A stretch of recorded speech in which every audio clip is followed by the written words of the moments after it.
L'avocat de John Textor, c'est Maître Jérôme Roten. Bonsoir Maître. Bonsoir à tous. Et alors on a un nouveau juge dans ce tribunal, c'est le juge Andy Delors. Bonsoir. Voilà. Bonsoir. Voilà, alors, monsieur le juge, vous écoutez les deux parties, à la fin vous tranchez. Ouais. Donc, monsieur le procureur Dimeco, Ça marche. en quoi John Textor est trop sévère avec Jean-Michel Aulas? Parce que quand c'est un peu l'histoire de la vie, et voire même l'histoire du business, quand tu arrives que tu achètes une nouvelle société ou un club, et que tu arrives dans un nouveau pays, il faut avoir l'intelligence situationnelle, c'est-à-dire tu te renseignes, ou je pense qu'il n'a pas eu besoin de se renseigner longtemps pour comprendre ce qu'avait fait Jean-Michel Aulas dans ce club-là et l'importance qu'il avait à Lyon et à l'Olympique Lyonnais, et surtout le pouvoir de nuisance qu'il peut avoir.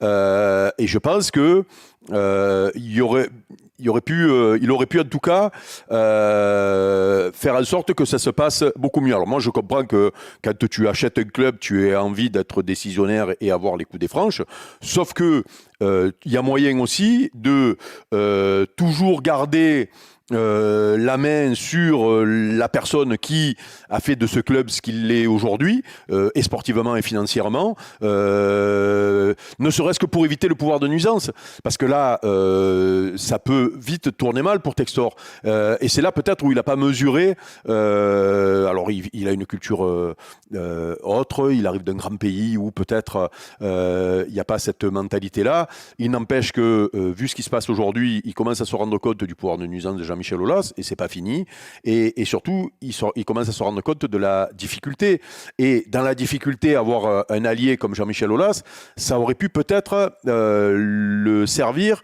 et lui permettre d'avoir des jours un peu plus calmes, quoi. Voilà, donc c'est juste que, alors peut-être je le répète, question de culture, question d'origine, ou peut-être d'habitude économique ou de business. Il n'empêche que j'espère pour lui que la décision qu'il a prise d'écarter définitivement le président Aulas, voire même de, entre guillemets, l'humilier quand tu lèves les places de parking ou les trucs, tu vois, j'espère que ça ne se retournera pas contre lui. Voilà, donc l'avenir nous dira si il a bien fait de se comporter comme ça avec Jean-Michel Aulas, ou si ça se retourne contre lui. Moi, je pense qu'il y a moyen de faire un peu plus diplomatique et peut-être même plus intelligent. Maître Roten, avocat de John Textor. Très honnêtement, il ne s'est pas trompé de client, lui, quand même. Hein, non, je ne me suis pas trompé de client. Les Américains, non, hein. Si ça avait été il y a 6 mois en arrière, certainement que j'aurais défendu Jean-Michel Aulas. Mais il y a plein de choses qui se sont passées. Déjà, on a constaté que c'était une fausse bonne idée de John Textor de laisser Jean-Michel Aulas dans le club quand il l'a acheté. On a vu qu'il n'y avait aucun impact, et il s'est rendu compte de ça au bout d'un moment, et donc il a tranché dans le vif. Et moi, je pars du principe que faire du jeune avec du vieux, c'est pas possible. Et Jean-Michel Aulas, aujourd'hui, il a mis le club à un certain niveau, malheureusement pour Jean-Michel Aulas, parce que on se répète, et j'ai l'impression de me répéter de semaine en semaine, mais moi j'ai beaucoup de respect pour le président qu'il a été, le dirigeant, ce qu'il a apporté au football français pendant quasiment 30 ans. Mais il faut reconnaître aussi que sur les dernières années, c'était la Bérésina, et son club a commencé à dégringoler. On va parler de juste la fin de Bruno Genesio. Et depuis, c'est la grande dégringolade en termes sportifs, les résultats, plus dans les clous. Aulas va te dire qu'il y a quand même eu une demi-finale de Ligue des Champions en sortant le City de Guardiola. Oui, d'accord. Okay, il a dit sur Twitter aujourd'hui. Demi-finale, c'était la finale 8, c'est ça? Oui, c'est ça. Il a quand même sorti la Juve en 8e en aller-retour. Et ensuite, City sur un match. Mais de toute façon, avec Juninho, qu'il a ensuite massacré, en gros. Donc, bien sûr. Comme quoi. Mais t'as un bémol à la dégringolade. C'est toujours pareil. Donc, je pense que ce club, en effet, depuis maintenant plusieurs années, est dans la dégringolade. Il en a participé, malheureusement. Que John Textor a envie, avec ses idées, on est pour, on est contre. Moi, je suis plus contre qu'autre chose sur ses idées à John Textor aujourd'hui, parce que ça lui donne pas raison. Et il nous a vendu beaucoup de choses qui se vérifient pas aujourd'hui, malheureusement pour les supporters lyonnais. Mais encore une fois, Jean-Michel Aulas, il a cherché la petite bête pour en arriver là.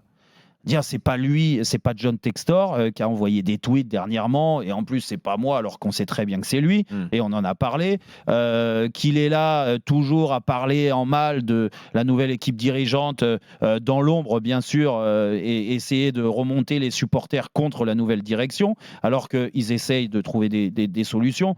Donc si vraiment Jean-Michel Aulas aimait le club comme il le dit, je pense que il accepterait cette mise à l'écart et puis il viendrait juste en tant que spectateur et président historique. D'honneur, oui. Voilà, d'honneur. Mais aujourd'hui, c'est plus le cas, malheureusement. Il est allé trop loin et John Textor est obligé de passer la vitesse supérieure s'il veut s'en débarrasser. Mais pour moi, je pense que c'est peine perdue parce que le mal est très, très profond. Alors, monsieur le juge Delors, est-ce que Textor est allé trop loin avec Aulas? Tu penches pour qui, Andy? Moi, je penche pour Maître Roten. Je suis d'accord avec lui. Ah oui.